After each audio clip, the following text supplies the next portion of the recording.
वर्णन आया था। फिर भी यहाँ पर भी उद्धव जी के प्रश्न को ध्यान में रखते हुए भगवान ने बताया हुआ है। पहले भगवान ने ज्ञान के विषय में स्वयं बताते हैं। जो विद्या सुत संपन्न आत्मवान आनुमानिक माया मात्रम इदं ज्ञात्वा ज्ञानम च मयि सन्न्यसितो ज्ञानिनः त्वं ज्ञानिनः तु अहं वेष्टः स्वार्थो हेतुश्च सम्मतः स्वर्गश्चैव अपवर्गश्च न अन्यो अर्थो मद्यते प्रियः ज्ञान विज्ञान संसिन्धा पदं श्रेष्ठं विदुर्मम ज्ञानी प्रियतमो अतो मे ज्ञानी न सो विधर्ति माम् तपतीर्थं जपोदानं पवित्रतारीतराणि च नालं कुर्वन्ति तामसेदं यज्ञानकलया कृतम्। भगवान यहाँ पर क्या कर रहे हैं? जो साधक उपनिषदों का श्रवण मनन और निध्यासन करके अपने स्वरूप में स्थित हो चुका है, हालांकि उसके लिए कोई कर्तव्य शेष नहीं, लेकिन कुछ ऐसे भी साधक हैं, उपनिषद का ज्ञान तो प्राप्त किया, ब्रह्म का परोक्ष ज्ञान तो हो गया, लेकिन अपरोक्ष ज्ञान की अनुभूति उनको नहीं हुई।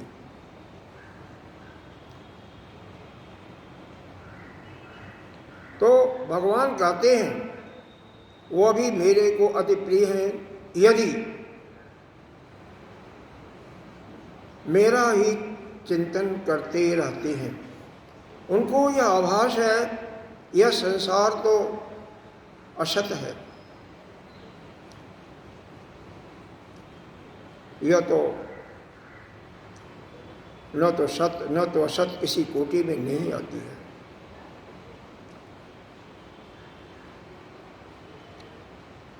जिस सत्ता का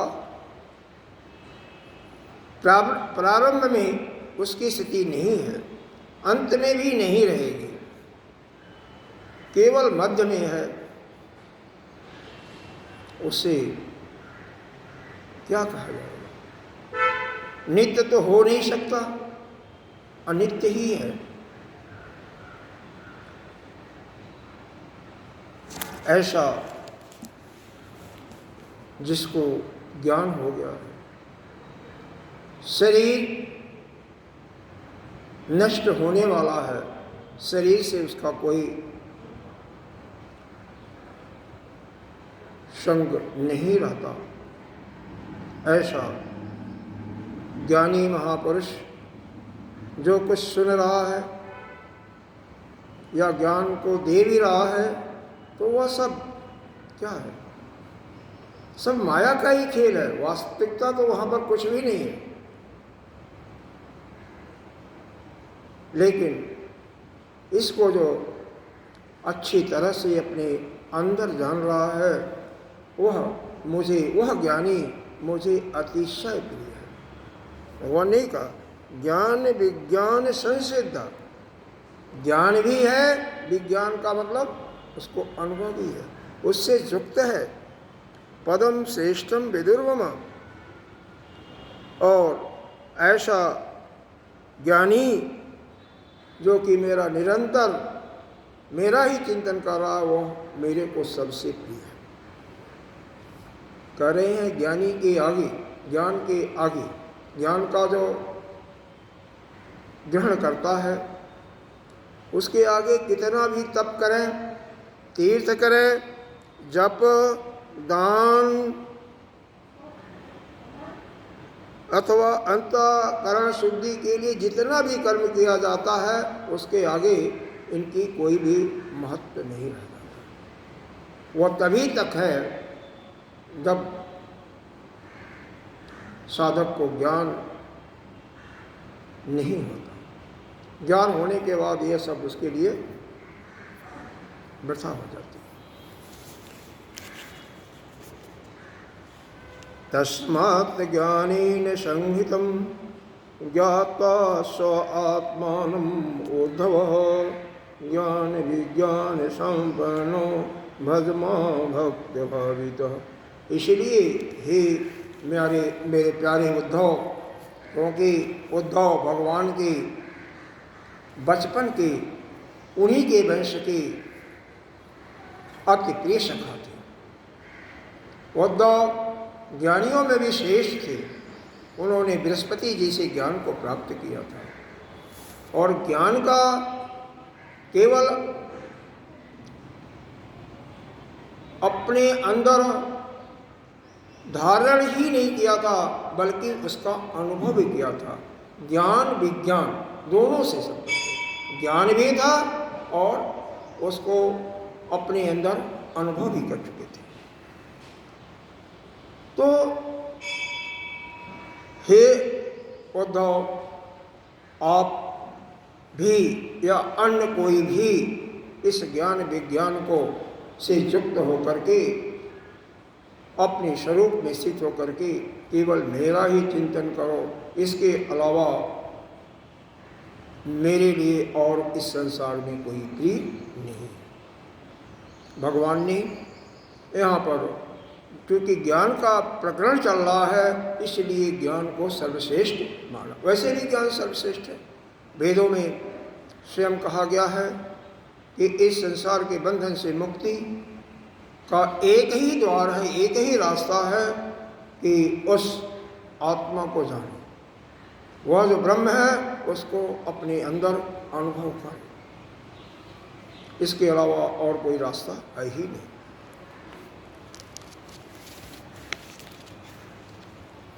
ज्ञान विज्ञान यज्ञेनो माम इष्ट आत्मनम आत्मनि सर्वयज्ञपति माम वही संसिद्धि मुनि योगमन। बड़े बड़े ऋषि मुनि ज्ञान विज्ञान, इस ज्ञान को भी यज्ञ का उपाधि दिया गया है। जप भी एक ज्ञान, एक यज्ञ है। प्राणायाम भी यज्ञ है। केवल समिधा में ही हवन करना, समिधा में जो समन सामग्री का कर रहे हो वही केवल हवन नहीं है, वही यज्ञ नहीं है, बल्कि यज्ञ तो जप दान तेज सब कुछ यज्ञ है। ज्ञान ध्यान, इसलिए इस ज्ञान विज्ञान रूपी यज्ञ के द्वारा अपने ही अंतःकरण में मुझे, जो कि मैं ही सभी यज्ञों का अधिपति हूँ, मेरे को ही वहाँ पर स्थापित करके और मेरा ही ध्यान करें, और किसी की जरूरत नहीं है।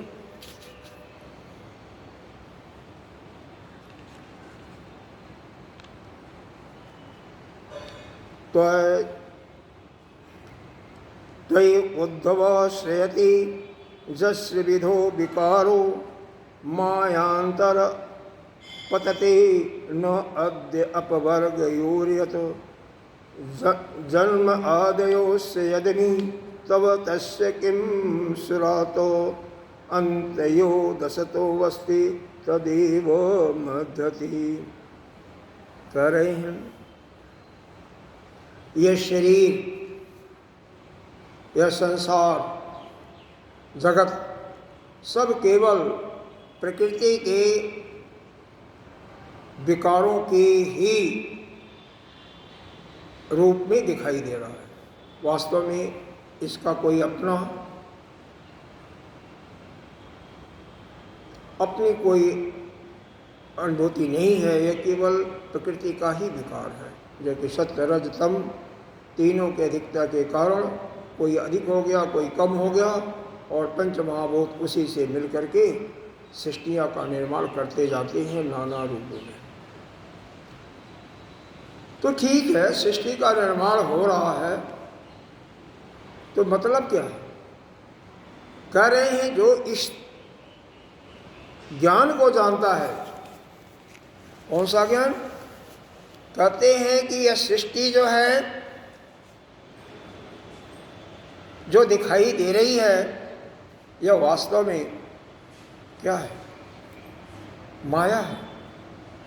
वास्तव में ये सत्य नहीं है, और जो नहीं दिखाई दे रहा है वही सत्य है। तो इसको जानना चाहिए। साथ ही हम सब इस पंच महाभूतों के ही, प्रकृति के ही विकार हैं, ऐसा समझ करके जो कुछ इस जगत में है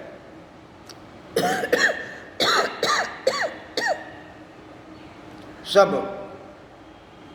प्रकृति के गुणों के ही विकार हैं, ऐसा समझ करके इस संसार से के किसी वस्तु से आसक्ति न रखे, यानी अनासक्त होते हुए,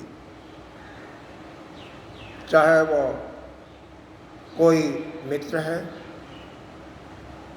बंधु है, परिवार का कोई सदस्य है।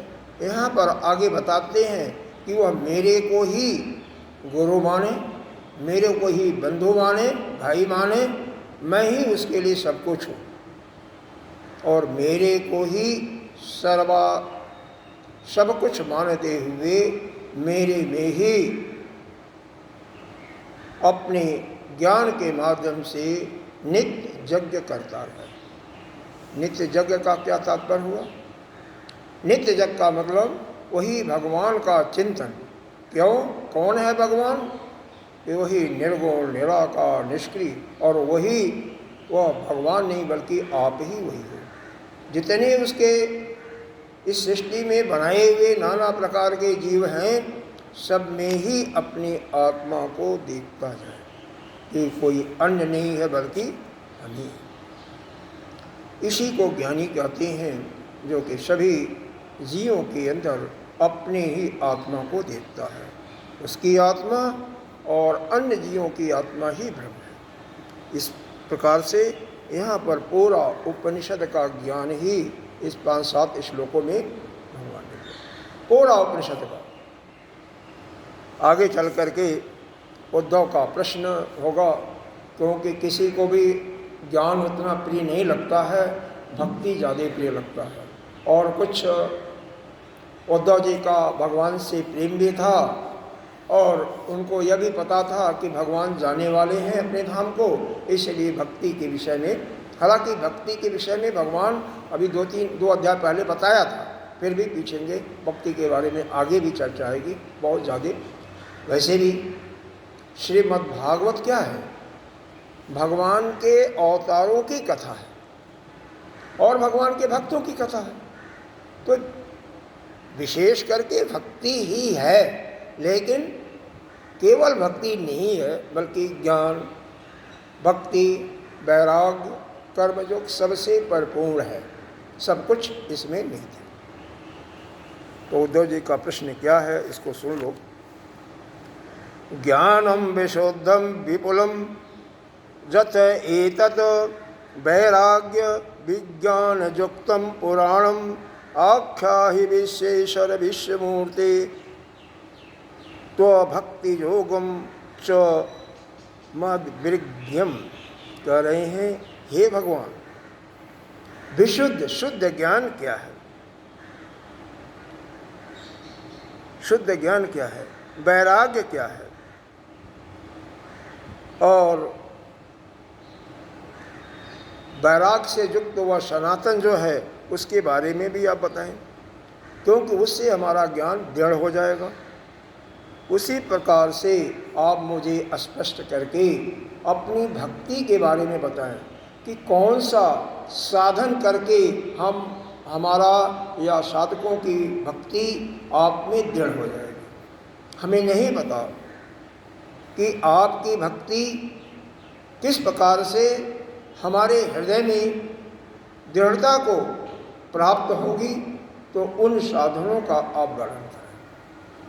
भक्ति की महिमा के बारे में ठीक है आपने बताया, ज्ञान के बारे में बता दिया, लेकिन वह साधन भी बताएं जिससे हमारे अंतःकरण में भक्ति, आपके प्रति भक्ति दृढ़ हो।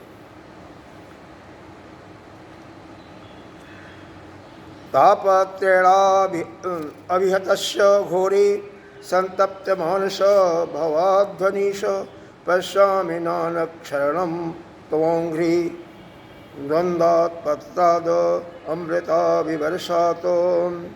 कहते हे स्वामी, इस संसार के जो विकट रास्ता है, यह तीन ताप क्या है? आदि भौतिक, आदि दैविक और आध्यात्मिक। इन्हीं तापों के सभी प्राणी इन्हीं से ग्रसित हो रहे हैं, इन्हीं के थपेड़ा पा रहे हैं। कौन कौन से? आदि भौतिक। आदि भौतिक क्या है? हम संसार में रह रहे हैं।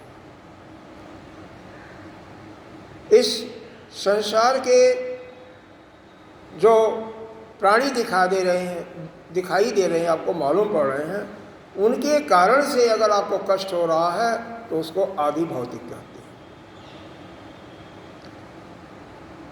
आपको अपने कारण से हो रहा होगा, नहीं अपने परिवार के कारण से, अपने संबंधियों के कारण से, अपने घर के सुरक्षा के दृष्टि को लेकर, किसी भी कारण से, अपने पड़ोसी के कारण से यह कष्ट मिल रहा है, यह इसको आप आदि भौतिक।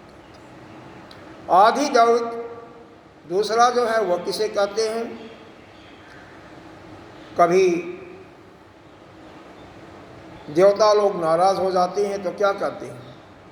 सूखा डाल देते हैं। कभी बहुत घनघोर वर्षा करके बाढ़, आजकल तो जानते हो, हमने आज सुना कि कृत्रिम वर्षा यह कहाँ पर हुआ है? यह यमन में, दुबई में।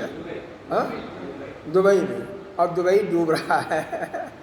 डूबने का मतलब कृत्रिम तरीके से, उसमें क्या है, कुछ वायुयान के माध्यम से कुछ औषधियाँ उसमें छोड़ते हैं, उसमें नमक भी होता है और भी कई चीज़ें होती हैं, लेकिन कंडीशन ये होता है कि बादल 40% कम से कम होना चाहिए। बादल में पानी का नमी की मात्रा हो तब तो ठीक है, जरा गड़बड़ हो जाता है तो उल्टा हो जाता है, तो वृष्टि होती है। इसका मतलब यह जो है, इसका हमारे जितने भी रेगिस्तान के इलाके हैं, राजस्थान, हालांकि राजस्थान में आजकल बहुत कुछ ठीक हो गया, लेकिन फिर भी जहाँ भी ऐसा इलाका है, थोड़ा सा सजगता के साथ अगर किया जाएगा तो कल्याण होगा। लेकिन एक बात ये भी आता है, सृष्टि के साथ हमें छेड़छाड़ नहीं करना, प्रकृति के साथ छेड़छाड़ नहीं करना चाहिए। या प्रकृति के साथ छेड़छाड़ करने से अभी भी हो रहा, बहुत हो रहा है। जगह जगह सुरंगें बनाई जा रही, जगह जगह वृक्षों को काट करके जंगलों को तो नाश कर ही दिया गया, और उसी के फलस्वरूप 3-4 साल पहले केदारनाथ में देखा कितना भयंकर तूफान आया था, सब कुछ नष्ट हो गया। तो प्रकृति से हमें उतनी छेड़छाड़ नहीं करनी चाहिए। तो यहाँ पर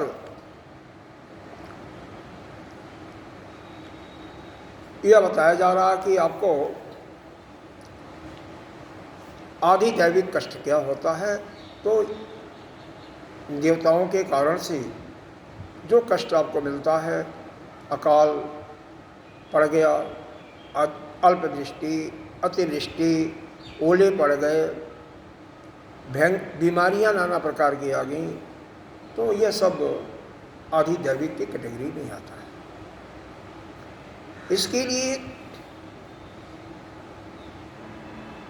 हमें उन देवताओं को प्रसन्न रखने के लिए यज्ञ करना ही चाहिए। गीता जी में स्वयं भगवान ने कहा है, 3रा अध्याय है शायद, देवा भावयतेन देवा भावयन्तु परस्परम भावयन्त श्रेयम परम एवाप्यसत्।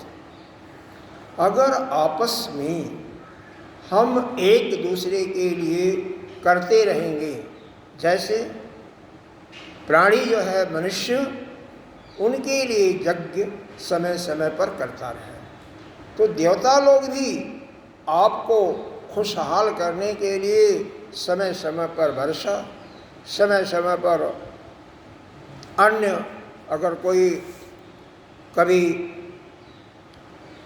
अन्य समस्या हो जाती है तो उसका भी निदान वह देवता लोग करते ही रहते हैं। आपको पर्सनल भी कोई दुख होता है, कुछ चाहिए भी, तो भी उन देवताओं की सेवा करने से वह देवता देते भी हैं। तो इसीलिए हमें परस्पर जिस प्रकार से इस संसार में एक घर में है, एक आश्रम में है, अगर आप किसी के लिए कुछ करते हो, अपना चाहे भाई हो या पिता हो या माँ हो, तो दूसरा जो है वह भी आपके लिए कुछ करेगा। इसी प्रकार से आश्रम में भी अगर आप आश्रम के लिए कुछ करते हो, गुरु के लिए कुछ कर रहे हो, तो वह भी आपके लिए निश्चित रूप से कुछ न कुछ करेगा।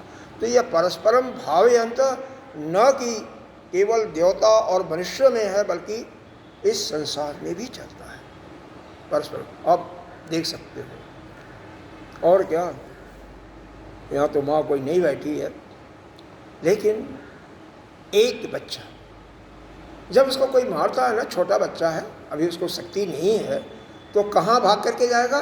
माँ के पास। और माँ के किसी को मार करके भी आया होगा ना, छोटे भाई बहन होते हैं तो आपस में वो करते हैं, माँ के आंचल में छुप जाएगा। माँ भी बड़े आराम से उसको छुपा जाती है। ठीक है, माँ उसकी सेवा कर रही है, बच्चा भी करता है, लेकिन बच्चा जब बड़ा हो जाता है, इस संसार का, जब इस संसार की बुद्धि उसके अंदर आ जाती है, फिर वहाँ पर मामला गड़बड़ होता है। नहीं तो बचपन में वो माँ के लिए, माँ को कोई मार करके देखा, वो मारने के लिए तैयार रहता है। कब तक? जब तक संसार का उसको ज्ञान नहीं है। लेकिन संसार की ये माया जब उसको घेर लेती है ना, तो फिर वह सब कुछ भूल करके, तो इस प्रकार से आदि भौतिक विपत्तियाँ ये आती हैं। हमें इस संसार में रहते हुए संसार के जो जानवर हैं, प्राणी हैं और अन्य चीज़ें, उनके कारण परेशानी आ रही, तो उसको हम आदि भौतिक, देवताओं के कारण से कोई आ रहा है तो उसको आदिदैविक, और तीसरा आता है आध्यात्मिक। सब कुछ ठीक है, लेकिन आपका मन ही गड़बड़ हो रहा। कई लोग डिप्रेशन में चले जाते हैं, देखा होगा। क्यों? कहते हैं मेरे को तो, कारण क्या होता है डिप्रेशन में जाने का? कारण होता है निराशाजनक, नेगेटिव, जिसको कहते हैं नेगेटिव थिंकिंग। जो हमेशा गलत ही सोचेगा वही डिप्रेशन में जाता है। काम करना है, ध्यान करना है, पूजा पाठ करना है, लेकिन मन के स्वस्थ न होने के कारण उसका उसमें रुचि नहीं लगती है, और उस कारण से उसको भी कष्ट तो भुगतना पड़ता है। पहली बात तो उसका मन चंचल ही रहेगा, और चंचल मन सर्वथा अनिष्ट कारक ही होता है। क्योंकि हम अपना प्रयोजन को एक बार बहुत सोच विचार करके कि हमारे जीवन का उद्देश्य क्या है। हालांकि शास्त्र ने ही बताया कि मनुष्य का एकमात्र उद्देश्य है कि इस भावरूपी जन्म मृत्यु वाले संसार से उत्तीर्ण होना, या अर्थात ज्ञान प्राप्त करके अपने स्वरूप में स्थित होना, यही। बाकी इस शरीर को कायम रखने के लिए कुछ अर्थ की भी जरूरत होती है, कुछ शरीर के लिए निद्रा की भी जरूरत होती है, तो वो भी करते रहो, लेकिन जितनी मिनिमम, कम से कम आवश्यकता उतनी है। अगर आप ब्रह्मचर्य धारण कर लिया, सब कुछ छोड़ दिया, तो फिर आपको कोई दोष नहीं है। फिर तो आप भिक्षा मांग करके अपना गुजारा करो, जो होता उसी में खुश रहो। नहीं मिला तो भी आप संतुष्ट रहो, मिला तो भी संतुष्ट रहो। और नहीं, गृहस्थाश्रम है तो उतना कर्म अवश्य करो, कम से कम 6 घंटे 8 घंटे जो मिनिमम है अवश्य करो, और बाकी समय जो है अपने आत्मचिंतन में, परमात्मा के जाप में लगाओ। 5-6 घंटे सोने में भी लगाओ, ऐसा यह भी नहीं है। लेकिन प्रमाद, आलस, संशय, इन सब वृत्तियों से अपने को निराशाजनक थिंकिंग, निगेटिव थिंकिंग, इनसे दूर रहो। नहीं तो स्वयं सब कुछ, शरीर भी ठीक है, कोई रोग नहीं है, आपका मन इतना खराब हो जाता है, उसके कारण से नाना प्रकार के रोग आपको व्याप्त कर लेते हैं, फिर उसका दवा भी आसानी से नहीं होता। तो यह सब थोड़ा सा ध्यान रखना चाहिए। अब उद्धव जी का प्रश्न आगे भगवान भक्ति के बारे में कुछ बताते हैं, क्योंकि यहाँ पर तो उन्होंने पूछा है कि आप भगवान भक्ति के बारे में बताइए। तो भगवान क्या कहते हैं, एतम एतत् पुरा राजा भीष्मं धर्मभृतावरम अजात शत्रु प्रपक्ष सर्वेषां जो अनुश्रवातम निवृते भारते युद्धे शुह निधन विह्वल सत्वा धर्मान बहून पश्चात मोक्ष धर्म अनुप्रेक्षित। कहते हैं यहाँ पर कि हे उद्धव, इसी प्रकार का प्रश्न एक बार जब महाभारत का युद्ध समाप्त हो गया, भीष्म पितामह बाणशैया पर पड़े हुए थे, युधिष्ठिर भीषण अपने ही कुलजन गुरजन के हत्या के कारण आत्मग्लानि से पीड़ित हो गए थे।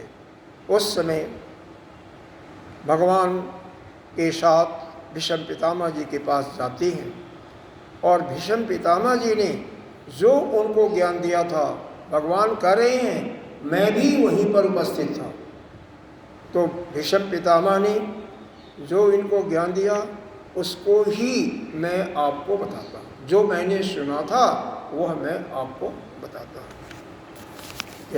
क्या सुना था भाई, देखो, तान हम ते विधास्यामि देवव्रत मुखाक्षरात। देवव्रत नाम था भीष्म पितामह का, ही पहला नाम था देवव्रत है। तो वही कहा कि उनके मुख से जो सुना था, ज्ञान वैराग्य विज्ञान श्रद्धा भक्ति अमृतान, श्रद्धा भक्ति के भावों से परिपूर्ण हो, उसी को मैं आपको सुनाता हूँ। कह रहे हे उद्धव, उसी ज्ञान से, कौन ज्ञान, जो भीष्म पितामह ने धर्मराज युधिष्ठिर को मृतशैया पर जब पड़े हुए थे उस समय जो सुनाया था, भगवान करें, और मैं भी वहाँ पर उपस्थित था, तो जो मैंने सुना था वही मैं सुना रहा हूँ। कि जिस ज्ञान से प्रकृति, पुरुष, महत्व, अहंकार और अच्छा, यहाँ पर पहले इन्होंने 28 तत्वों की बात की कि 28 तत्व कौन कौन से हैं, तो उनके विषय में सुने, क्योंकि इन तत्वों को जो जानता है उसे कहते हैं उसको परोक्ष ज्ञान। और फिर अब अपरोक्ष ज्ञान, हर एक तत्वों में उसी ब्रह्म को देखना, फिर उसको अपरोक्ष ज्ञान, यह एक अलग विधा बताई गई है। 28 तत्व कौन कौन से हैं, तो इसमें बताया गया पुरुष प्रकृति, ये सांख्य जो के अनुसार लेते हैं, पुरुष प्रकृति, हिरण्यगर्भ, महत्तत्व, और कुछ इसमें हिरण्यगर्भ को न लेकर के महत्तत्व और अहंकार को लेते हैं, 4, और 5 जो है तन मात्राएं, शब्द, स्पर्श, रूप, रस, गंध, ये 9 हो गए। 10 इंद्री, 1 मन, 11, 9 20 हो गए। पंच महाभूत 25 हो गए, और प्रकृति के 3 गुण सत, रज और तम, यह 28 होते हैं, यह 28 होते हैं। इसमें यही बताया गया है नैव एकादश पंच। अब नय नव एकादश, देखो यह तो बता दिया, नव एकादश पंच तीन भावान भूतेषु जैन वही, बस इसका खोला नहीं यहाँ पर। नौ क्या है, एकादश क्या है, पंच क्या है, तीन क्या है, ये यहाँ पर भाष्य इसमें दिया हुआ है कि पुरुष, प्रकृति, महत्तत्व, अहंकार, ठीक है, और पंच तन्मात्राएँ हो गई। तो इस प्रकार से यह 28 तत्वों को जो जानता है अच्छी तरीके से, क्योंकि हर एक तत्व में यह तो जड़ है, लेकिन जब यही उस ब्रह्म तो पूरे सृष्टि में पूरे ब्रह्मांड में व्याप्त है, तो इसी को वहीं पर ब्रह्म देखना है। लेकिन इन तत्वों के दृष्टि से जिसका मन हट गया और एकत्व देखते हुए हर एक तत्व में उसी ब्रह्म का ही चिंतन करता रहे, ब्रह्म को ही देखता है, उसी को कहते हैं अपरोक्ष। इसका मतलब क्या हुआ, अगर इन 28 तत्वों में से हर एक तत्व में उस ब्रह्म को देख रहे हो, तो जितने भी इस पृथ्वी पर जीव हैं सभी तो पंचमहाभूतों से बने हुए हैं, सभी में वही प्रकृति के 3 गुण हैं, वही एकादश भी हैं, 10 इंद्रिय मन भी है, वही अहंकार भी व्यष्टि के रूप में है, महत्तत्व बुद्धि भी उसी में विराजमान है। तो अलग तो कुछ नहीं हो, तो उसमें अगर उसी ब्रह्म का चिंतन कर रहा है, ब्रह्म को ही देख रहा है, तो कहते हैं वही अपरोक्ष। तो बहुत गूढ़ बात है यहाँ पर इस अध्याय में। एक तो यह, एक यम क्या है और नियम क्या है, इनको बता देते हैं, फिर बाद में हम बाकी, क्योंकि समय समाप्त हो जाएगा तो बहुत मुश्किल हो जाएगा, क्योंकि एक अध्याय के लिए एक दिन मैंने रखा हुआ है, तो 31 मतलब 30 अप्रैल तक 31 अध्याय है, वह समाप्त हो जाएगा। इस प्रकार से हमने रखा हुआ है। बाकी आप लोग जहाँ कहेंगे तहाँ बढ़ा घटा सकते हैं, भक्ति के बारे में तो बताना है। मुख्य बात यह है, जो आप उपनिषद में पढ़ते हो यहाँ भी वही चीज़ है, अलग नहीं है, थोड़ा सा भक्ति का पुर देते हुए है, बस बाकी नहीं कुछ। अब देखिए, जम नियम पर भी प्रश्न आया है, तो जम नियम क्या है, कहते हैं जम नियम 12 है। क्या है, अहिंसा, सत्य, सत्यम, अस्तेयम, संगो, ह्री, संचय, असंचय, आसक्तिक्यम, ब्रह्मचर्यम च मौनम, अस्थैर्यम, क्षमा, अभयम।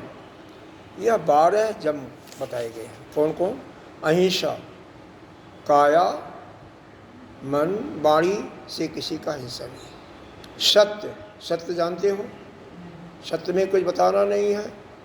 सत्य वह है जो कि प्रिय भी हो और सत्य भी हो। असत्य और सत्य हो लेकिन अप्रिय हो किसी को, जैसे कोई अंधा है, लंगड़ा है, तो उसको लंगड़ा कह करके बोलना, अंधा करके बोलना उसके लिए अप्रिय शब्द है, इसलिए उसको सत्य के श्रेणी में नहीं लाया गया। ठीक है, तो सत्य, अस्तेय मतलब चोरी नहीं करना। इस संसार में सब पदार्थ पड़ा हुआ है, और जो आप समझते हो अपना वही ले सकते, दूसरे का सामान लेने का आपको अधिकार नहीं है। संगो, असंगत, किसी से संग भी नहीं करना, असंग रहो। ह्री, लज्जा रखो। असंचय, इसका मतलब असंचय नहीं होगा बल्कि संचय समझो। अधिक सामान इकट्ठा मत करो, जो जितनी ज़रूरत है उतना ही संचय करो, अधिक नहीं। आस्तिक बनो, भगवान पर वेद पर विश्वास रखो। ब्रह्मचर्य का पालन, मौन, आप मौन व्रत जो है ना छोड़ेगा नहीं। आप देख रहे हैं लगातार कई दिन से मौन का किसी न किसी में आ रहा है। मौन व्रत का पालन हमारे लिए बहुत श्रेष्ठ है। आस्थर्य स्थिरता हो, क्षमा, क्षमा कहते हैं आप शक्तिशाली हो, उस किसी ने आपको गाली दिया या मारा, उसको मारने में शक्ति है, आप मार सकते हो, फिर भी उसको क्षमा कर दिया, उसको क्षमा करते हैं। अगर आप कमज़ोर हो उससे, आप मार ही नहीं सकते तो उसको क्षमा नहीं, ये कहो कि मैंने क्षमा कर दिया, उसको क्षमा नहीं माना जाता। और अभय, कहीं भी डर न हो किसी से। इसी को योग दर्शन ने केवल 5 यम बताया है, यहाँ पर 12 बताया गया है और योग दर्शन में केवल 5 बताया है। अहिंसा भी है, अस्तेय भी है, ब्रह्मचर्य भी है, सत्य भी है और एक अपरिग्रह, जो असंचय लिया ना परिग्रह, वो भी। तो 5 जो वहाँ पर है और ये 7 अलग हैं यहाँ पर, ठीक है। तो योग दर्शन जो कि पातंजलि मुनि का सर्वश्रेष्ठ दर्शन रहा है, अच्छा दर्शन रहा है, उस पर हमारे द्वैपायन ऋषि यानी व्यास मुनि ने टीका किया हुआ है। जैसे आदि गुरु शंकराचार्य जी ने भाष्य किया किसका, वेदों के उपनिषदों का ब्रह्मसूत्र पर भाष्य किया, उसी प्रकार से व्यास मुनि ने इस पर अपना विचार रखा, अच्छा बताया हुआ, समझाया हुआ। जो शब्द समझ में नहीं आता उसको व्यास मुनि ने अपने तरीके से अच्छे से समझाया। नियम देख लो यहीं पर 9 नियम और 12 नियम। शौचम, जपः तपो होमम, ये तो समझ रहे होंगे, शौच नहीं समझ रहे होंगे। अंदर से और बाहर से पवित्रता। अंदर से का मतलब राग द्वेष नित्य प्रतीत हो आ रहा है ना, अंतःकरण बिल्कुल स्वच्छ हो, अंतःकरण में न राग हो, न द्वेष हो, न क्रोध हो, न लोभ हो, न मोह हो, न मद हो, न मत्सर, कुछ भी नहीं, वही है। जब तो जानते ही हो सभी लोग, भगवान के नाम का जाप। तपस्या, तपस्या जानते हो, हर एक परिस्थिति में समर्थ हो। भगवान यहाँ पर परिभाषा तप का अलग से बताई है। होम का मतलब यज्ञ करना, ये भी जानते होंगे। श्रद्धा, ये भी जानते होंगे। आतिथ्य, अगर कोई अतिथि आ गया तो उसका सेवा करो, आतिथ्य। मद अर्चनम, भगवान की अर्चना करो, भगवान की पूजा करो, वो भी है। तीर्थाटन, तीर्थ यात्रा भी इसके अंदर एक नियम दिया है। प्रार्थेहा, परोपकार की चेष्टा, प्रार्थ चेष्टा होना चाहिए, थेहा लिखा हुआ। तुष्टि, संतोष, आचार्य सेवनम, आचार्य और गुरु का सेवा करना। इस प्रकार से यहाँ पर 12 होते हैं। योग दर्शन ने यहाँ पर बताया, तप लिया, संतोष भी लिया, तप संतोष,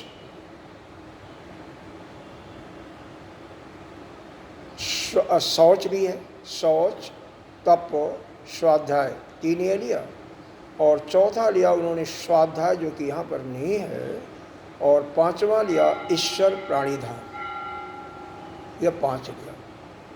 तो खैर जो भी है, यह 12 में से अगर 5-6 भी आप पालन करें ना तो बहुत है, कम नहीं। 5-6 आपके अंदर हो। दोबारा रिपीट कर देता हूँ जिससे ध्यान रखें, कम से कम अहिंसा का पालन तो होना चाहिए। अहिंसा का, सत्य का, अहिंसा सत्य, चोरी नहीं करना, यह भी होगा, आसानी से हो सकता है। असंग, किसी का संग नहीं करना। ह्री, लज्जा, कम से कम गलत काम कोई करने जा रहा है तो लज्जा तो अंदर आना चाहिए ना, है? गलत काम भी किया और लज्जित भी नहीं हो रहा, तो यह तो होना चाहिए। असंचय, जरूरत से ज़्यादा सामान का इकट्ठा नहीं करना। आस्तिक, कम से कम वेद में जो कहा है उसको एज इट इज सत्य तो मानो। ब्रह्मचर्य का पालन, कम से कम मौन व्रत का तो उपयोग कर ही सकते हो। स्थिरता, जहाँ बैठे वहीं स्थिर रहो, मन में हलचल न हो। क्षमा, क्षमा करने योग्य हो तो क्षमा करो, दिखावटी नहीं। कोई हट्टा कट्टा है, आपको गाली दे करके चला जा रहा है और कहो बाद में कि मैंने तुझसे वो क्षमा कर दिया। अरे जब तुम्हारे पास शक्ति नहीं है तो क्या क्षमा किया, तुम नहीं क्षमा करने के योग्य ही नहीं हो। अब है किसी से डर भी ना हो। नियम देख लो, शौच, जप, तप, होम यानी यज्ञ ही है, यहाँ पर यज्ञ ही है। श्रद्धा, अतिथि कोई आता है उसका सेवा करना, भगवान की पूजा करना, तीर्थयात्रा, पराचेह परोपकार का चेष्टा, संतोष, आचार, गुरु का सेवा। इस प्रकार से यह बताया गया। अब भगवान ने कुछ प्रश्नों का उत्तर और दे रहे हैं, इनको सुन लो। यह यम और नियम है, ठीक है। इसके तो उन्होंने बता ही दिया, इसका साधक को अच्छी तरह से पालन करना चाहिए। अब इसमें अलग अलग उन्होंने पूछा था प्रश्न, शम क्या है, दम क्या है, यह भी उद्धव जी ने पूछा था, प्रश्न मैंने नहीं पढ़ा था।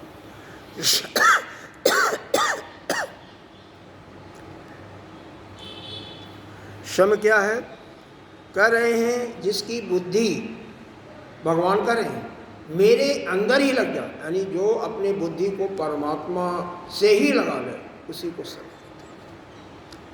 और दम क्या है, जो इंद्रियों पर संयम कर लिया, इंद्रियों को जीत लिया, वही दम है।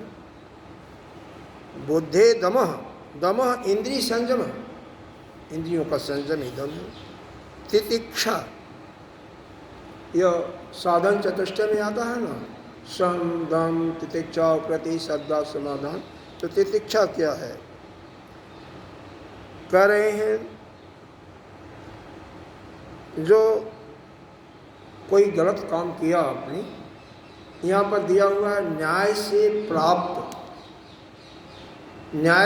प्राप्त दुख को सहन करने को ही तितिक्षा कहते हैं। तो न्याय कहाँ पर होता है, एक तो कोर्ट में भी होता है, दूसरा आपके मन के अंदर भी होता है ना। अगर कोई आपसे गलत काम होता है, या शीत है, उष्ण है, भूख है, प्यास है, उसको सहो लो, इसी को तितिक्षा कहती है। दुख संवर्षो क्या है,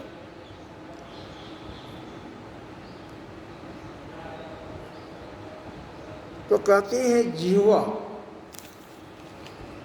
फिर आया रसना, सबसे हमारा भयंकर ही है, इसी को ध्यान में रखो। और दूसरा जन इंद्रिय,